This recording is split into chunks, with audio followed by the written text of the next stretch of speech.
Hoje a gente vai mergulhar numa das ideias mais, revolucionárias das Escrituras. A grande virada da culpa coletiva para a responsabilidade individual. É uma mudança que não só redefine o que é justiça, mas que revela algo muito profundo sobre a natureza de Deus. E tudo isso a partir de um texto fascinante do livro de Ezequiel. Pensa só nesse ditado aqui. Os pais comeram uvas verdes e os dentes dos filhos se embotaram. Para os israelitas que estavam exilados lá na Babilônia, essa frase era muito mais que um ditado popular. Era na cabeça deles a explicação para todo o sofrimento que estavam passando. Era como se eles dissessem, a gente está pagando por algo que nem fez. Essa crença, gerava um sentimento de fatalismo terrível. Se o destino já estava selado pelos erros de quem veio antes, para que tentar ser diferente, né? Isso criava uma espécie de paralisia, um rancor. A sensação era de que eles eram vítimas de uma injustiça cósmica, e a acusação, ainda que velada, era contra o próprio Deus. Diziam que ele estava sendo injusto. Então, vamos começar pelo começo, né? Pelo problema. O provérbio que estava na boca de todo mundo e que, no fundo, envenenava a esperança do povo. Esse provérbio, na verdade, resume uma crise de fé. Não era só sobre herdar consequências ruins.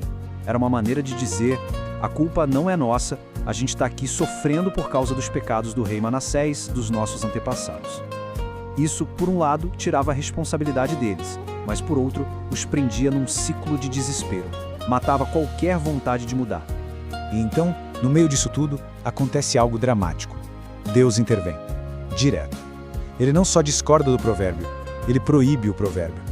É uma declaração forte, um basta, dizendo que essa visão de mundo estava completamente errada e precisava ser corrigida de uma vez por todas.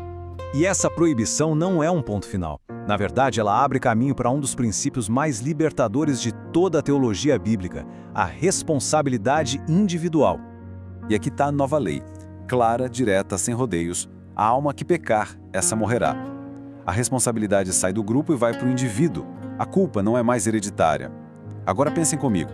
Para um povo que se sentia acorrentado pelo passado, essa frase não era uma ameaça, era uma libertação. Essa mudança de mentalidade é gigantesca. É como se o eixo do mundo espiritual mudasse. A gente sai de um universo onde o destino é herdado, baseado em fatalismo, para onde o destino é escolhido, baseado na justiça e na nossa capacidade de agir. Isso coloca cada pessoa no controle do seu próprio destino espiritual. E qual é a base para essa nova regra? Deus mesmo explica. Todas as almas são minhas. Sendo o criador de cada um, ele tem uma relação direta e igual com todo mundo. Não tem favoritismo nem punição por tabela. É como se ele dissesse, eu sou dono de todos, então a minha justiça vai ser perfeitamente igual para cada um de vocês. Para não deixar nenhuma dúvida no ar, a mensagem continua com um exemplo super prático, quase uma parábola para provar esse princípio em ação. E o mais interessante é que as fontes sugerem que esse exemplo de 3 gerações talvez seja um eco da história real dos reis de Judá. O justo Ezequias, seguido pelo filho dele, o terrível Manassés, e depois o neto, o grande reformador Josias. É uma forma de tornar o abstrato bem concreto.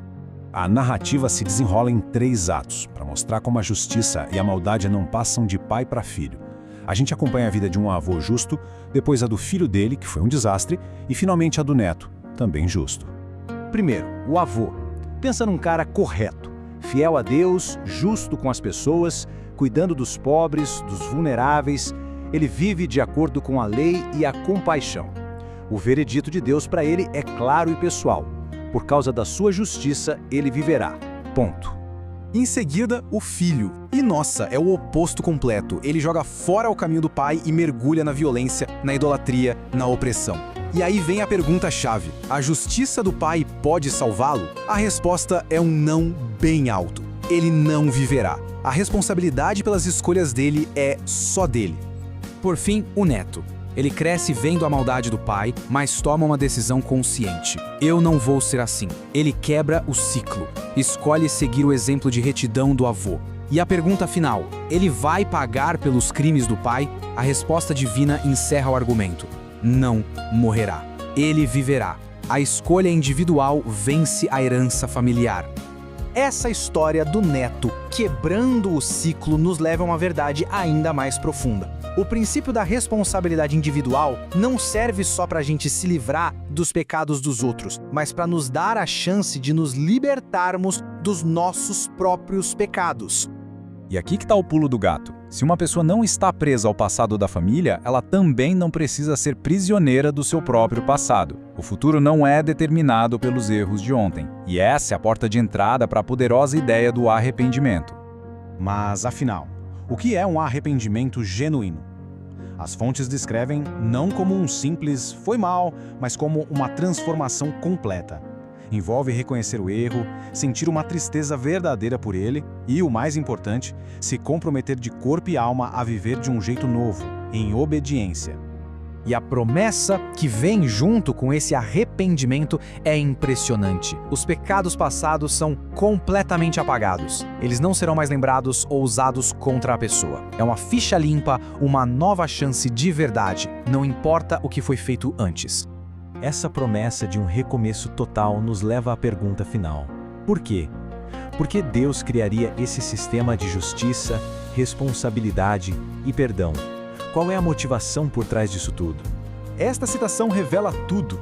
O próprio Deus declara: "Não tenho prazer na morte de ninguém, portanto convertei-vos e vivei." O objetivo final de Deus não é condenar, é dar vida. O julgamento, como uma fonte diz, é o ato estranho de Deus. O verdadeiro prazer dele está na salvação. Portanto, todo esse sistema de justiça individual não existe para que Deus possa punir com mais precisão. Ele existe para criar um caminho de volta. A justiça serve à misericórdia. O objetivo é mostrar que existe uma saída, que a mudança é possível e que o desejo final de Deus é que cada pessoa escolha se converter e, no fim, viver. E a gente termina com essa pergunta para reflexão. Se não podemos culpar nossos ancestrais pelo nosso destino, e se nem mesmo o nosso próprio passado precisa nos definir, o que, então, realmente molda o caminho de uma pessoa? A resposta, que essa análise toda sugere, está no poder da nossa escolha, hoje, e na graça que torna essa escolha possível.